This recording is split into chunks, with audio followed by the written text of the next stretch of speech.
Hindi mo kailangan maging perpekto. Hindi ako maganda. Pagdating sa itsura, wala akong ibubuga. Hindi ako matalino. Sa gantong usapan, tatahimik ako. Hindi ako ganun kabait. Mabilis akong mainis at sobra akong magalit. Hindi ako talentado. Wala akong may pagmamalaki sa inyo. Hindi ako mayaman. Hindi makakaimik pag pera ang pinag-uusapan. Hindi ako ganun kasipag. Palaging pinapagalitan dahil sa pagiging tamad. Araw-araw na sermon at masasakit na salita ang natatanggap. Wala ako ng mga bagay na gusto ko. Hindi ko magawa ang mga bagay na nais ko. Wala ako ng buhay na gusto ko. Pero kahit ganito, hindi man ganun ka-perpekto ang buhay na meron ako.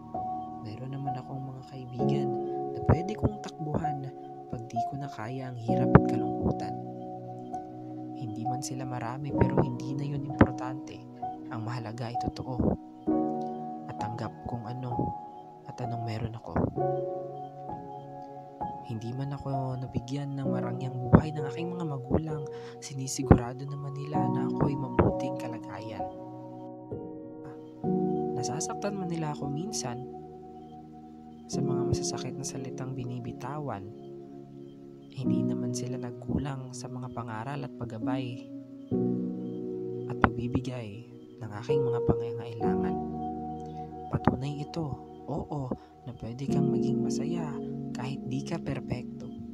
Na may mga taong tatanggap sa iyo ano man ang iyong estado. Na pwede kang makontento sa kung ano ang ibinigay sa iyo. Patunay ito na sa buhay ng isang tao hindi importante ang pagiging perpekto. Na hindi mahalaga kung gaano kadami ang mga kaibigan mo. Na hindi mahalaga ang iyong estado. Ang kailangan mo lang ay magpakatotoo dahil siguradong may tatanggap pa rin sa iyo. Kaya sa susunod kong buhay, pipiliin ko pa rin maging ako.